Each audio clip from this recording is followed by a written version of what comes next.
In the land of 10,000 lakes, a remarkable movement was born. Welcome to Hometown Hero Outdoors. We are dedicated to honoring our military service members, veterans, and first responders by providing them with unforgettable outdoor recreational opportunities. We believe those who have served and sacrificed so much for our country and communities deserve a chance to reclaim their spirit and find healing in the great outdoors. This is Hometown Hero Outdoors.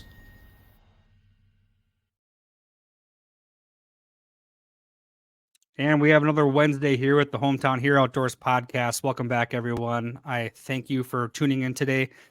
We have a very good episode for today that we're going to discuss an individual who has a very colorful history, and we're excited to have him here. His name is Paul Wade, and we also have Sean Olsberg here, who is our serving vice president. So we're going to hop into Paul's bio here. Paul has quite the experience. So Paul has 22 plus years of military service. Plus, he has 40 years of experience creating, implementing, and marketing innovative training and research programs for training OEM companies, aircraft manufacturers, if I can talk, air carriers, U.S. and foreign militaries, gaming manufacturing and integration companies, universities and vocational technology schools. Has placed him in the unique position of being one of a few people in the world who has worked in all 5 areas: military, gaming, entertainment, and commercial and manufacturing support of the virtual simulation and training industries. These years of experience, plus an extensive background in developing and running small businesses, has provided him with a totally unique perspective toward both the marketing and implementation of training and support programs. This experience and operational expertise is what is needed to assist the American Legion and its different programs expand the training and support roles they need to bring a strong working knowledge of different programs available to the veterans and their families within the American Legion. He has been approached by many people and companies and a couple publications on how he might use his experience as a consultant and small business owner to assist these different groups to structure their future within the industry. He has decided it's time for him to take up the issue and respond to these requests.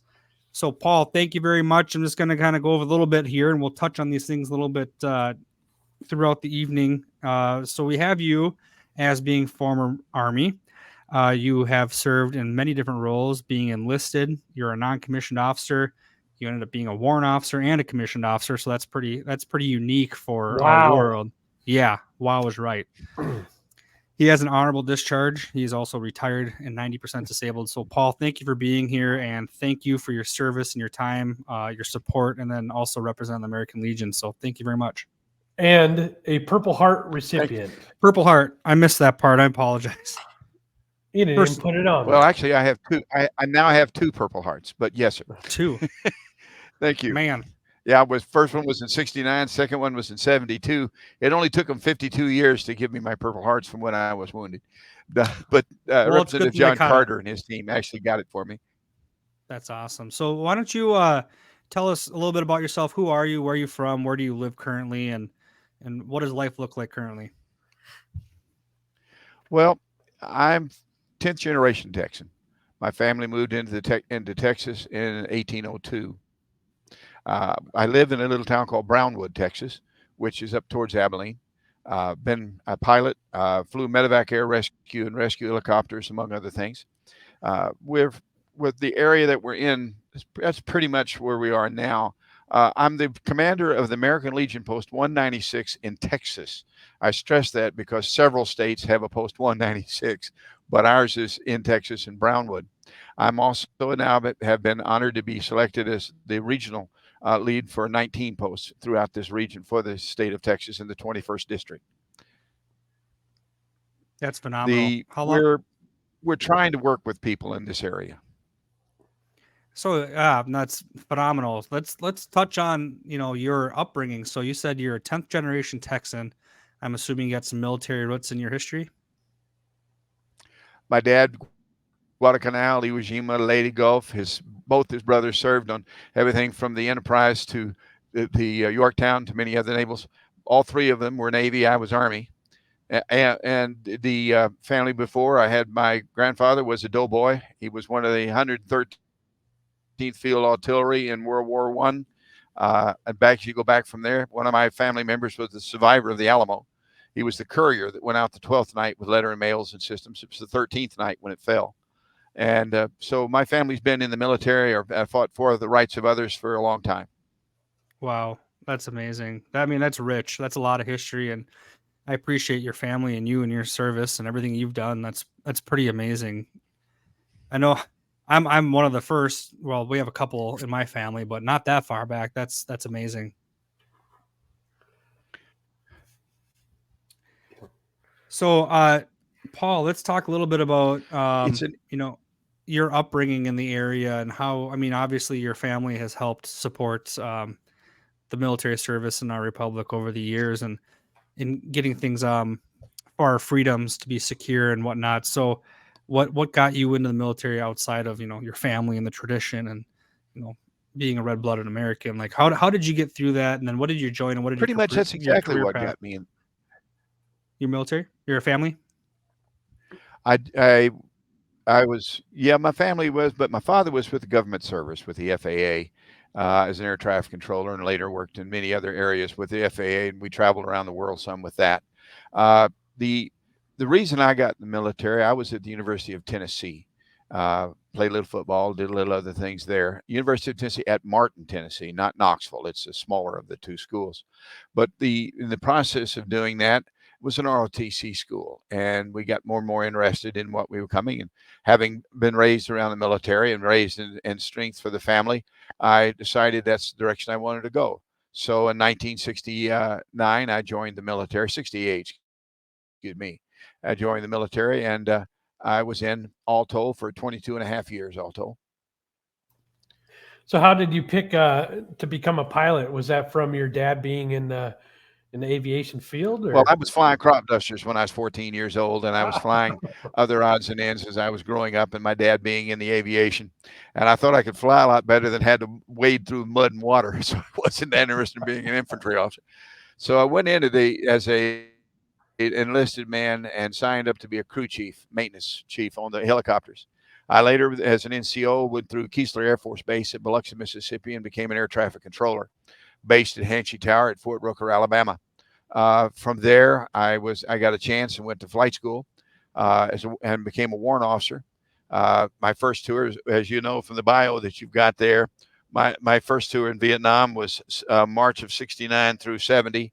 And then I came after that, I came back to the States. I had gotten a battlefield commission from warrant to first lieutenant, never was a second, went straight to first, a battlefield commission.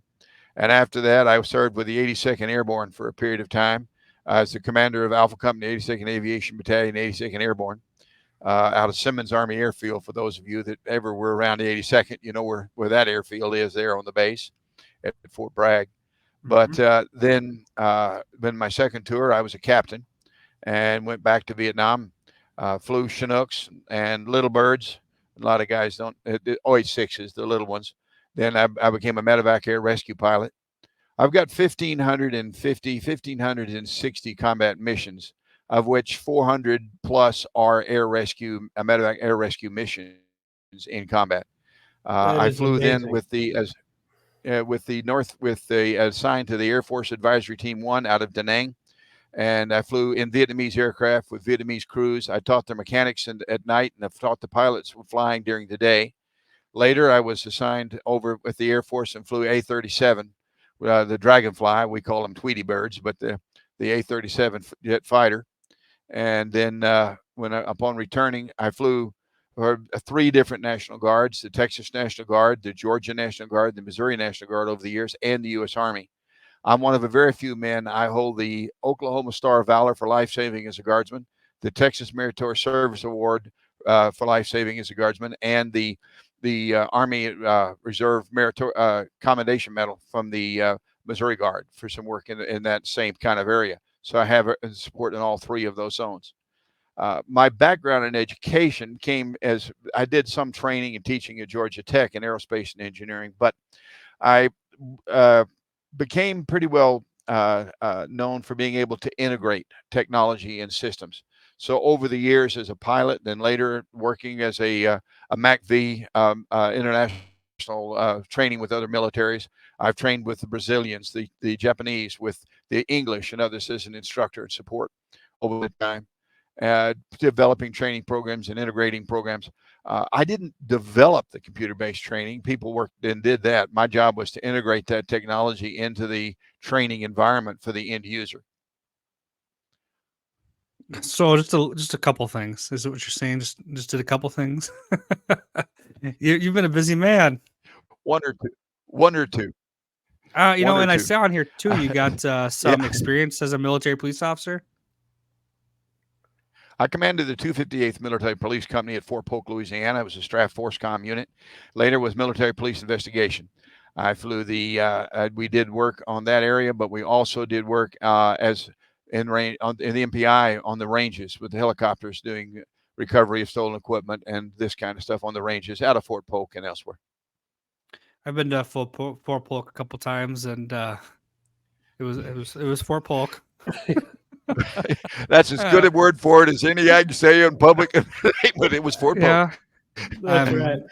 glad I'm not at Fort Polk anymore. So I was at North Fort. So when we had pre-deployment, we ended up in North Fort. You always knew you were in trouble when you thought it was helicopters and it was the mosquitoes coming in mass. But we'll leave that one alone. Ain't that the truth? Oh man, yeah, those things would carry you away. It was the pretty size of rough down there. sparrows.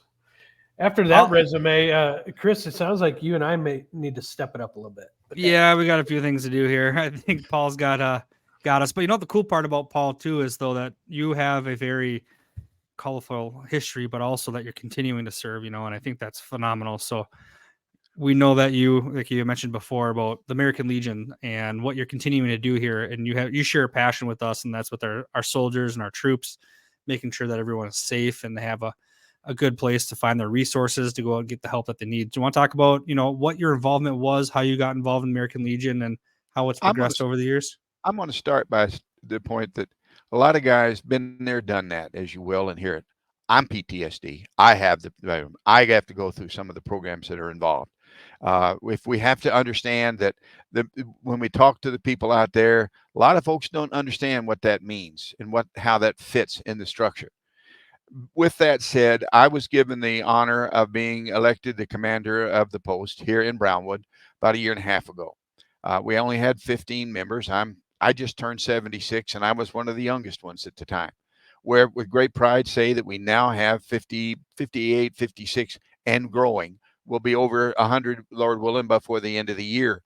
The American Legion, people look at it and say, well, is it the VFW? No. Is it you're funded by the U.S. government? No. And as late as last week, people have asked me that very thing. Oh, well, you got government funding. No, we don't. Our funding is from the good people and that want to help. You've got 38 to 40 different programs, and yours being one of them, that says, got a project, you can help, you can help us with some funding, help us with the veterans and what we can do out there. And that's great. But what we wanted to do was turn our post into a training and standardization post, a means where the family, the veteran can come in. We have computer labs. We have a day room where they can visit. We have ability to have dinners when we have our meetings, and we have a ability to bring VSOs, veteran service officers. The American Legion has its own. We've got the VA, you've got the Texas Veterans Commission, you've got the DAV, but the American Legion has its own veteran service officers, and we wanted to make those available to the people. We've got some good folks in this area trying to help. I'm not going to knock those, but you got two men trying to support over 3,000. You just can't be everywhere. You can't do everything, and we're trying to figure out how to do it. One of the problems we have is that the VA clinics don't have social workers right now. At least most of them don't. They don't have an on-site people to help, to tell the veteran or the veteran's family what kind of services, what kind of help they can get, survivor benefits, where can they go get home health care, and this kind of thing. And part of what I'm trying to do is to fix that, to try to get it where we can put something together. The American Legion received its charter as an organization March 6, 1919 in Paris, France. We are the largest of the veterans organizations in the nation. The Legion itself has over 2 million members. The Sons of the Legion has another almost 1 million, and the auxiliary has almost 1 million. And so we're looking at close to 4 million members and 12,000 posts in all 50 states, 9 territories, and 5 foreign countries. And any of those, a Legionnaire can walk in there and say, I need help. I need a place. I've got a car broken down. I need some money, and can get help from another Legionnaire. It'll happen anytime and any place we can do that. But what we wanted to do was provide a mechanism where we could provide the on-site help that people need. On the 21st of last month, I presented 2 resolutions, and I'm going to read them, that were presented to the, when I say state, I'm talking the American Legion state organization. People hear that word and think it's state government, and it's not. It's the state of what we have here in the state of Texas. And before I go, one thing, I don't know if you 2 men have ever seen the Vietnam Memorial at the Capitol in Austin.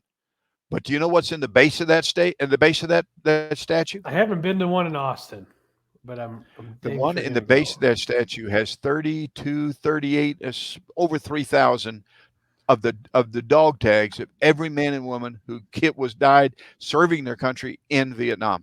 Their dog tags are in the base of that statue. The top of that statue is depicting a group of men calling in a medevac, calling in rescue for wounded. I flew the medevac. I look at that and I can hear the whoop, whoop, whoop. And people realize when they see that. I've seen men walk up when I was in the National Guards and flying Hueys. I've seen men come up and just put their hand on the tail of that Huey. And they say, when we heard you coming, that meant life. That meant food. That meant I'm getting out of here. That meant what it meant that I'm alive.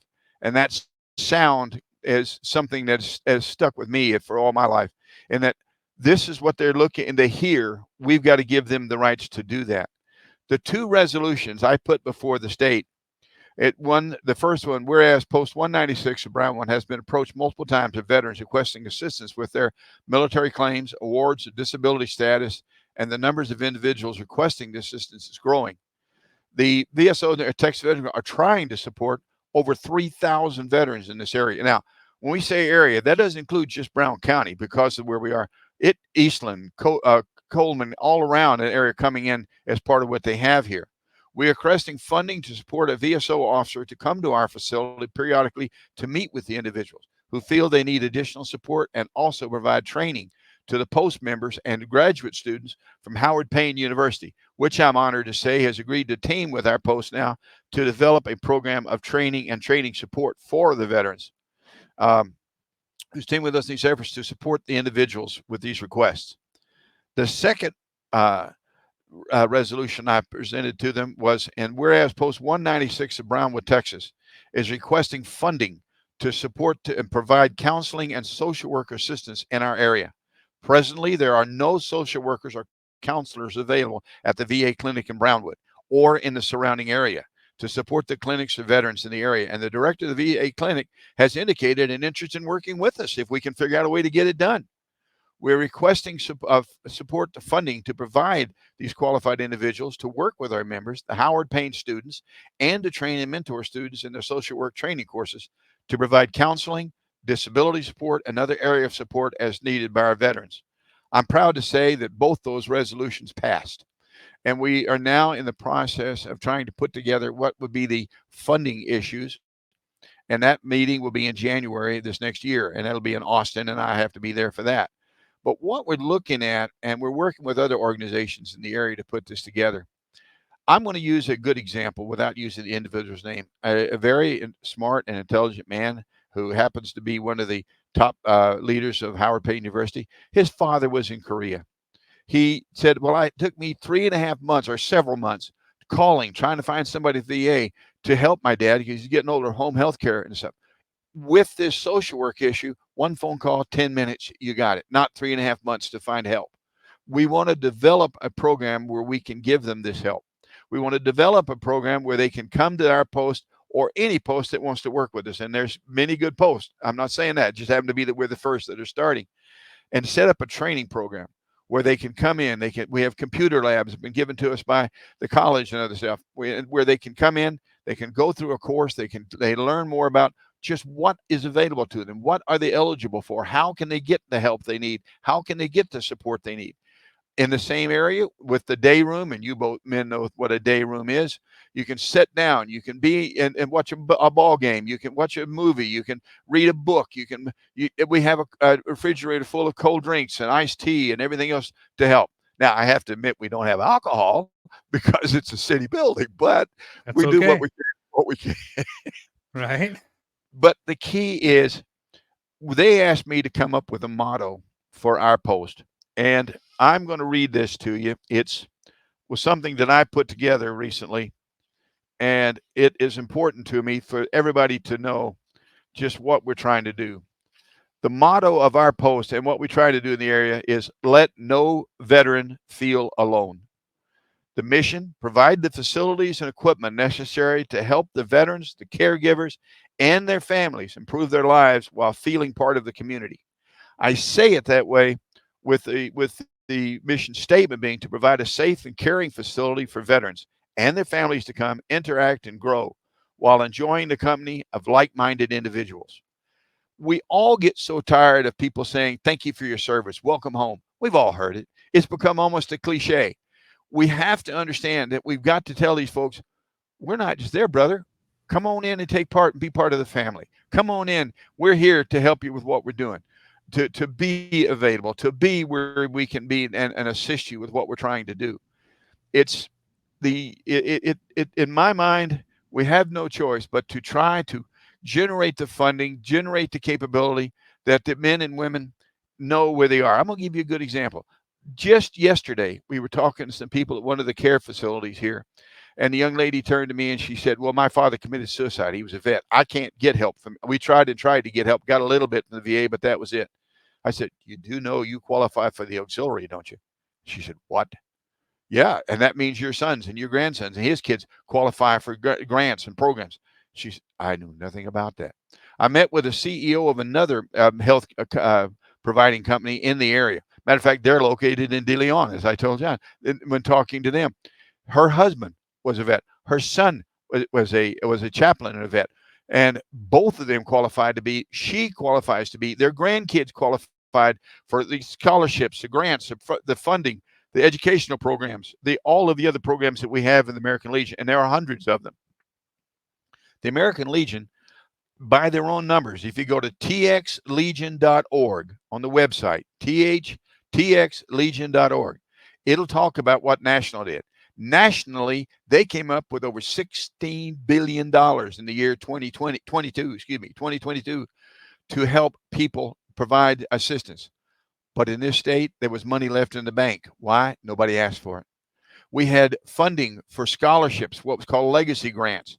We had we found out in March that they had funded for 78 of them between $5,000 and $20,000 a year, and they're good for up to 6 years for college and work. Now, every year you got to read with your documents, but you're eligible the whole time.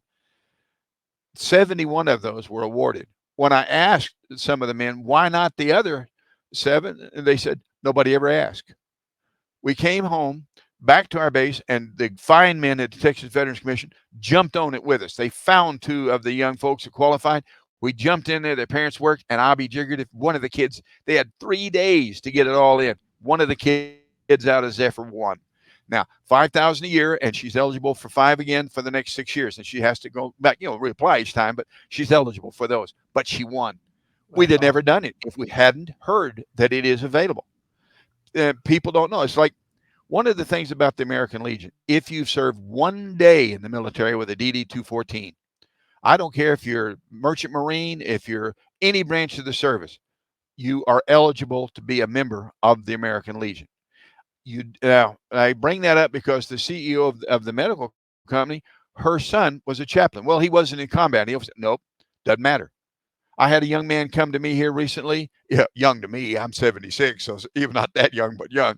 He served in the military during the Cuban Missile Crisis. Well, I can't be a member because I wasn't in combat. Oh, yes, you can. Oh, yes, you can. And you come in, and if you come in, your family, the Sons of the Legion, the auxiliary programs, all these other programs, if you go online, you'll start to see some of the different programs and proposals and systems that are out there. You qualify for all of them. Now, looking at me as enlisted, I've got a DD-214 is enlisted, DD-214 is an NCO, DD-214 is a warrant officer, DD-214 is commissioned officer. Well, because you get one each time you go up through the cycle.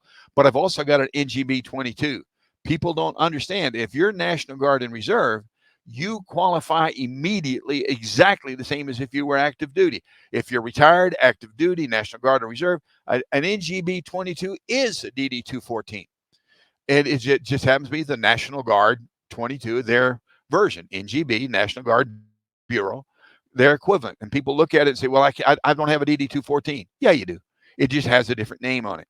I have a DD-215 that goes with it, like we talked about, the Purple Heart. And I'm proud to say that we already have the first of the men that have come to me from Desert Storm that was wounded but never received his heart. We're working with August Pfluger and his team now to get them there, to get him his awards, and they're in the process of doing it. But there's a huge queue. It takes a long time to go through the cycle and get them. Me, it took over 1,100 days, and I happened to live in Georgetown at the time, so Representative John Carter and his fine people helped me get those. If you get a chance to go on my Facebook, John, you'll see it. There's a picture of John Carter giving me the medal. It only took him 52 years to get it, but I got the medal. But you got it. Yeah, you say, oh, it's just a piece of tin. No, it's not. Why bring it up like that? The museum in Brownwood is a small town public museum. It's one of, if not the first public small town museum in the nation to receive Purple Heart status. Now, there's not many, and when they first looked, they said there weren't any, but I'm just going to say is one. It's named after me. The Purple Heart status is for the museum. And what they're doing, the people in there, God bless them, they've got a set, and you can bring in your father, your uncle, your grandfather, the Purple Heart they won, their award. They can put their awards down in the museum that people can see. They can hear their story. They can see them. They're not giving it away. They'll get it back. But for a couple of months, their family's on the table. His story is there. It's not stuck in a box. I saw a Purple Heart one time on sale at an antique store for $1.50.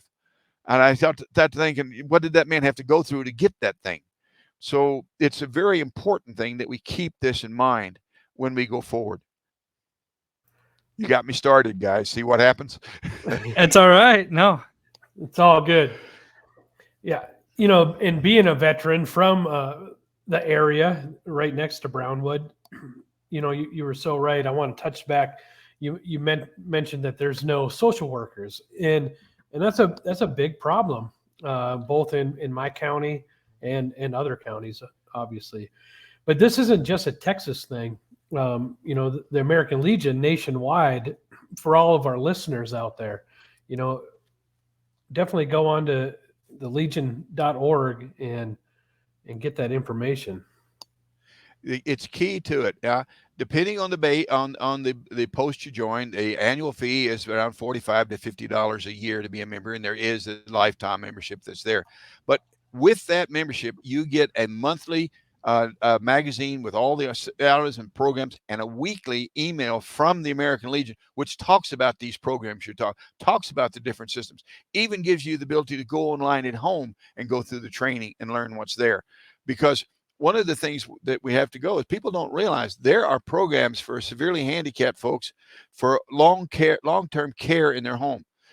One couple, and I admit they got the top of the line, but one couple came in when there was still a social worker here at Brownwood. There isn't now. And they met with him. I talked to them, and they went in. They met with him. They needed help. He was so severely handicapped. She needed a day out. She needed to go shopping. They needed to take care of the home. They won $2,600 a month for the rest of their lives to pay for all that. Now, that's the top of the line. I don't mean everybody's going to get that. But there are mechanisms. There are means of getting that help. Long-term care via some of the different organizations that are here, contract companies that are here, and this kind of programs. The VA has those issues to help fund and get them. Now, it won't always come from the VA. The funds will in some cases from the Legion. But the people like Visiting Angels and others will be the companies that will come in to assist. And with the support element for the families, college education isn't getting any cheaper. And there's a lot of us that may have used our GI bills or other tuition assistance and don't have that support for our children. And so just hearing all the money that's available for those scholarships and grants that goes unused, boy, we got to do our job and get the word out for sure. It is very important to get the word out. The American Legion is a C3, C9, C19, and C23 nonprofit organization, depending on the program. But they fall within all four of those. And the way it is structured, for example, every nickel, except for what we pay for just a little bit for electricity for the building we're in, every nickel we get goes to run these programs that we have and run the systems that are here for us. The posts are, some of them are getting older. We need volunteers. We need people to help in the computer, in our day room and the computer labs and this kind of stuff. But with the interest of the communities to provide lighting, to provide equipment, to provide computers, to provide systems, there's no reason any post cannot have an educational part to it for their people, cannot have the ability to fund it. You'll find that if you go online to join the American Legion, I'll use Texas because I know it better than some. If you went online and just joined the Legion, you'll wind up in a post 345. Now that's a holding post. It's out of Austin, but it's basically just a holding post. If you then you find a post like ours or others around, be it in Bangs, be it in be it in any of the different cities that are around that have posts, San Angelo and others, and Kerrville and other posts, then you can always put the post number down. But if you don't know the number, it doesn't mean that you are not eligible or get involved, because each state has a holding post like Texas does. I speak to Texas because I know it better than others, but every state has a holding post. So even if you don't know the state, or if you don't have one in your area, by joining, you get all of those benefits and all of that capability, but via the state. And you have that ability and help that can fit that area for you. Because some people, the city or town they're in, don't have a post. Well, guess what? There's a way to get around that problem. And there's posts everywhere. I mean, it's the American Legion, like you said 1919, correct? What? When 1919, it was chartered. We have 12,000 posts around the world right now.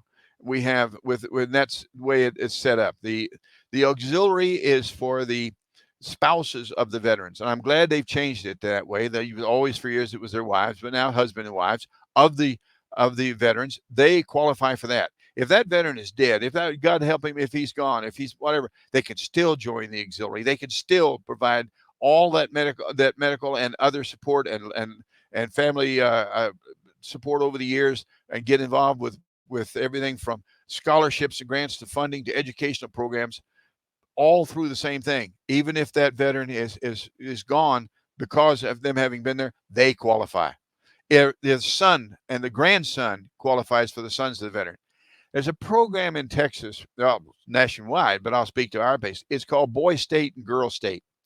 Every year, the posts provide funding. We have a very fine gentleman that works with us. He prefers that we not go blatant his name out, but he provides the funding to help us. And we send 2 young men and 2 young ladies every year to Austin.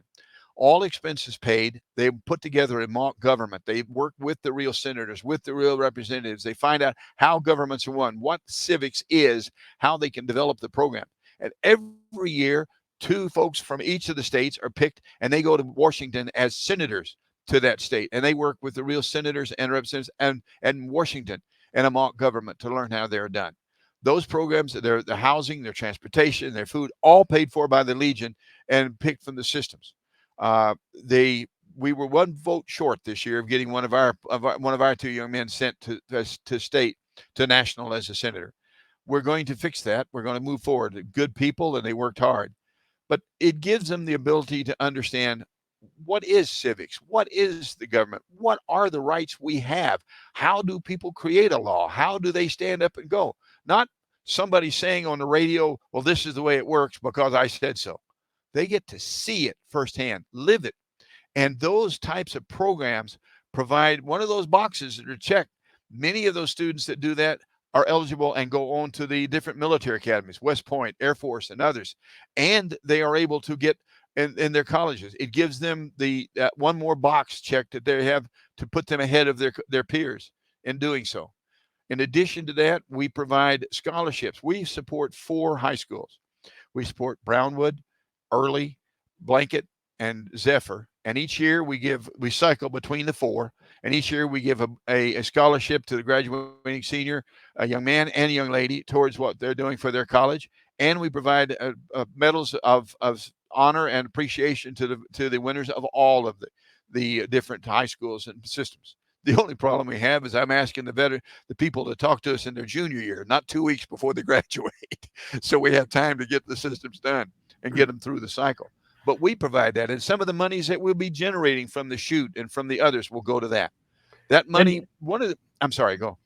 And other youth activities as well, right? Youth baseball. Oh, we got ROTC, we've got Boy Scouts, we've got youth shoot, we have oratorio programs where they speak, they get involved with all of those programs.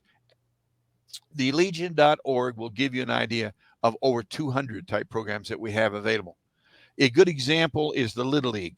This year, 3,500 teams were sponsored to go into the American Legion Little League baseball season, to go into it.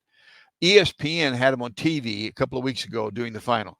For the first time in 96 years, a small town in Texas between Galveston and Houston won the World Series. These kids stood their line and they won. And in the process, they're winning scholarship grants. They're winning other programs because their families stood by them and supported them. And the American Legion provided all of the uniforms and equipment and support to help these young folks do that. That's wonderful. But people don't know it's out there. We were at the air show I made reference to in Brownwood yesterday, and a lady said to me, well, I'm remarried, but my husband died. He was dead, but I was a veteran. I said, hold it. You qualify for the auxiliary because you were the wife of a veteran, but your son, who's standing right beside you, qualifies for the Sons of the Legion because he's the son of the veteran. And also the grandsons, his son qualifies for the Sons of the Legion in that structure. And there's a huge following and things they can get and support they can get from that group that are also available. People don't know that is available to them. Yeah, it's phenomenal. It's deep and it's awesome work that's been done, and there's been a lot of time that has gone on, obviously, since 1919. So developing these programs and being able to stand these up to support the people that need it is absolutely phenomenal. And that's the biggest thing is education. There's a lot of people out there that still we're going on 6 years for our organization, and we're very much in the infancy, and you have your organization where, it's so large and has so many different facets where people still don't know, and they have no idea. Coming to me, oh, you're part of the VFW. No, nothing against them, but we're not. We're totally different. VFW, you have to serve in a foreign war. All you have to do for the American Legion, 1 day with a DD-214 and an honorable discharge, including the Merchant Marines, you, your family, and your family's family are qualified for the services that we have under our environment. Is that true? Like, I recently heard that even anyone who, even if you didn't serve, I think that there's some legions up here that talked about that they could join as members too, even if they're not have served. Is that accurate? Not really. There are some programs where they work, but the way the Legion works is you've got to fall within. Now, they don't have to have served if their father served. If the others, if their father served, they can be in the Sons of the Legion and everything, and they don't have to have served to be in the Legion via the Sons of the Legion in that environment. There are ways they can be they're eligible, but it's from their family history as how they fit into that structure. Makes sense. To be honest, I, as a commander, have more than once reached in my own wallet to help somebody or to do whatever's necessary for a veteran if they're not a Legion member. I am not going to leave a man hanging in the wind that needs help. I've got people that have willing to step to the line, and God bless them, have said, if they need to get a gas line fixed, if they need something in the house, you call me, Paul. There'll be a check written in 5 minutes. We'll help if we can. We're not a long-term help system. We're not going to pay a guy's rent for a year. We're not going to do this. But on the reverse, if a veteran comes into me and needs help, I'm going to help him the best I can. I don't care if he's a Legion member or not. But to say that the Legion programs that are available, yes, you have to have been in the Legion somewhere within the structure. If your father was a veteran, even if he didn't join the Legion, you can, and you still qualify across that if he was in there. It's a very valid point too, and that's something that we do here at HHO too. Is that our bylaws are very specific about what we can and can't do. With outdoor adventures and helping people out and mental health. But there's sometimes where we have people approach us who are in need of things that are outside that purview, and we will rally the troops, so to speak, to see how we can support them and get them through the day or the next day or maybe the month. Not long term, like you just said too, but we do have a network of people that we have built over time that will assist in those needs. I know Sean recently had a situation where he had helped out with a veteran that needed help, and we've done it several times amongst many of our members and people that have served, but it may not be in our exact bylaws, but it's something that is very admirable for these organizations to include the Legion to do that kind of stuff. And there are people out there that do want to support in that way. So Paul, we talked briefly about PTSD, suicide prevention, and I explained, some of the programs that we use, the ASSIST program that we formally train as many field staff as we can to help out in time of need. And you mentioned that you may have something coming up as well. We are one of the corporations that's working with us. Matter of fact, the CEO of the corporation is a member of my post and a veteran, and some of his people are. They sponsor a thing called American Family. It is a program of suicide prevention and support that do seminars around the country. They're out of Colorado, and they've offered in November to come here to Brownwood. We've got the Lyric Theater. We've got the auditorium there at the college made available, where they're going to come in for free and do a 2-day seminar on suicide prevention, helping with people, what needs to be done and how that needs to be done. We all have our idea of what we need to do. And the best idea is not hitting him in the back of the head with a brick to keep him from doing it. We got other things we have to make sure they understand where they're coming from. But these folks have offered to come in. There are other programs like that, and some of the other the projects that are here. The city manager in Brownwood said when this comes in, she wants to see all of the first responders come to this program. Veterans are not the only ones with these problems. We're not the only ones with PTSD. We're not the only ones who suffer in some of these issues that go into it. And I want to try via the best we can and the resources that are made available to us to provide assets to everyone, to all of the people that need it. A good example with it is they're talking about bringing some suicide survivors in to talk about how they felt afterwards, how they dealt with it. And it'd be a 2-day seminar. Now, yes, the thing is going to be free. Yes, the admission is going to be free. Yes, I'm an old crab. I'm going to have a table outside the door trying to get contributions to the American Legion. But that's a different story. I'm not going to deny it. I'm not going to back away from it. It's what we use to fund our programs. But there are other programs like that are out there. There are veterans that just don't know. I remember I'm one of the volunteer drivers that drive from Brownwood to Temple from the VA clinic to take people for medical treatments. And we do it a couple of times a week, and we go just volunteers. We drive a van.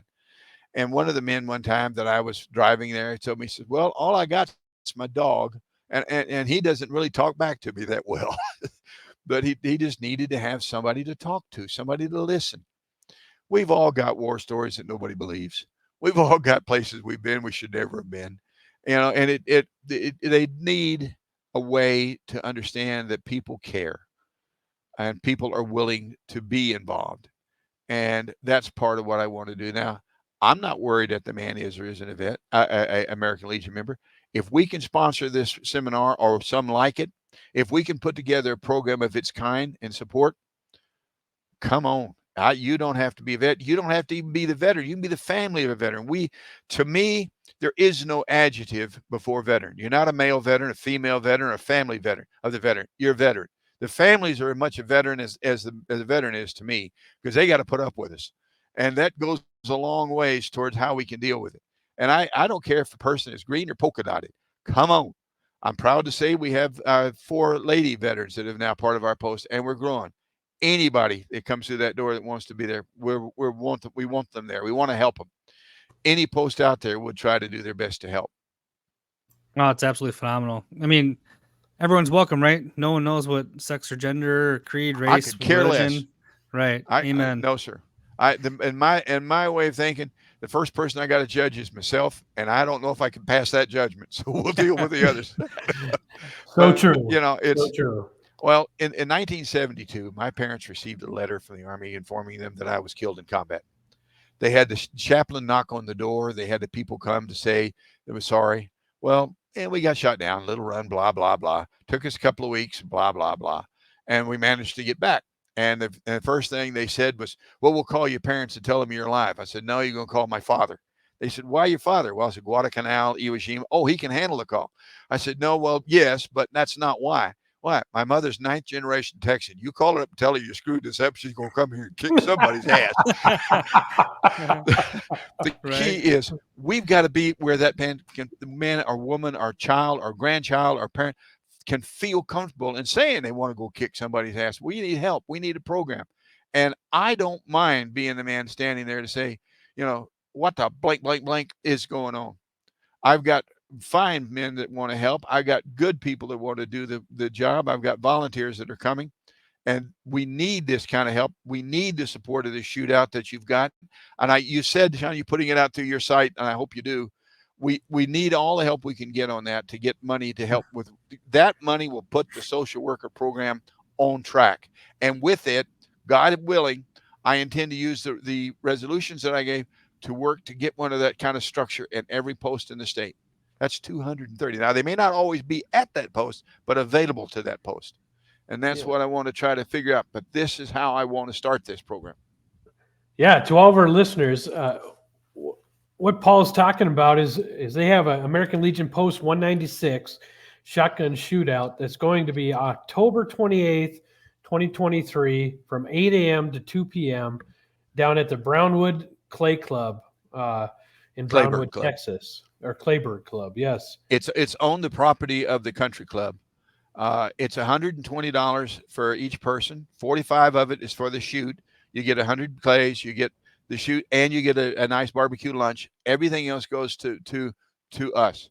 We've got sponsors that are funding some more money to this. We've got one grant that's going to match fund for money that these guys pay to come to do this. We've got a grant to match funding so we can double that money to help these people.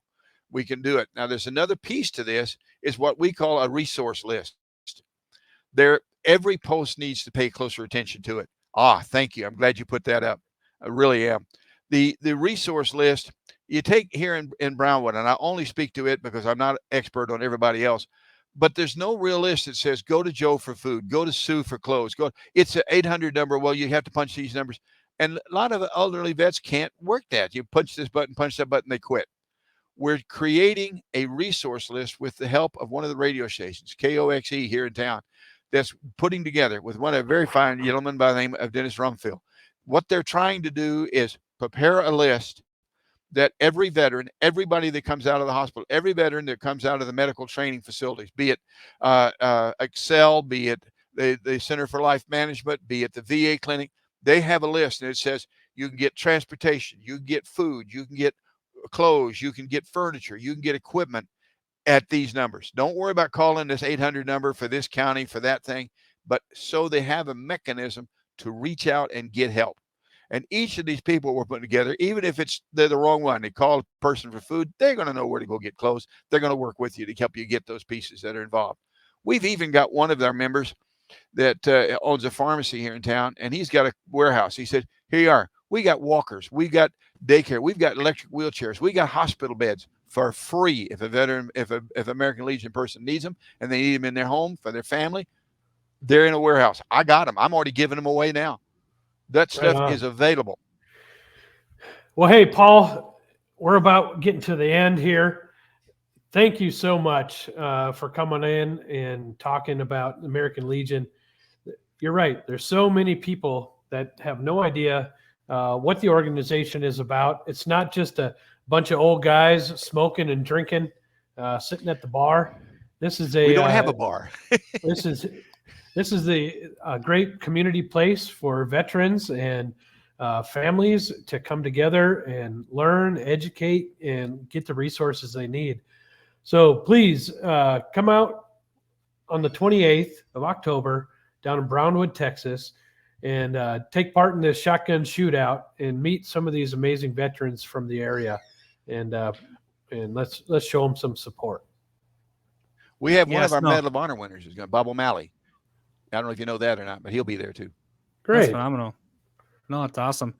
Yeah, Paul, thanks for coming on and being able to share some information about the American Legion and all the different programs that are available to our veterans, and not only veterans, but their family members or immediate family. And I really appreciate the time and your service that you've had over the years and continued service. It's impressive to be able to speak with you. And when I come down, we have to shake a hand and have a beer. I'll be down in December. So I was kidnapping, blessed. but I was already told you got something coming up. Oh, say again, Sean.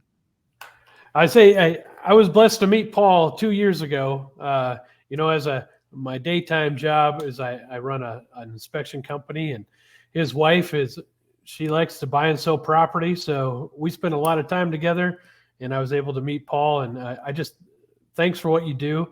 I appreciate you sharing your story. I appreciate what you're doing for the community and for all of the veterans. Thank you, gentlemen. Hey, Paul, any last words before we end the podcast tonight? Well, one last thing. Thank you, the veteran. We don't want them to feel alone. We want them to have a place to go. We need volunteers to help us with what we're doing. We're looking for people that are willing to spend a little time and put some effort into what we're trying to create. As far as my wife, I'm glad that you work with her, Sean, and that she was RAF Red Cross, being English, but she actually, the U.S. Marine Corps every year takes an artist of note. She's an artist and sculptors, and they sell their work and they fund their CASA programs around the world. My wife was the U.S. Marine Corps artist of note for CASA children's programs around the world in 2012 for the U.S. Marines. She works hard trying to help the families, as I'm trying to do. She puts me to shame in some of the work she does, but we're as a family want to do this where we can. And thank you, gentlemen. Thank you both for letting me have this opportunity. Yes, sir. Absolutely. Thanks for your service and everything you do for us. And for our listeners, please check out the American Legion and all the programs that they offer. If you're in the Texas area, please look into the shoot that they have going on the 28th. And for everybody else, our listeners, if you're a first responder or a military service member or veteran, if you're feeling like you're in a dark time at this point in time, please reach out to us. We have individuals who do care about you, and we are here to listen to you.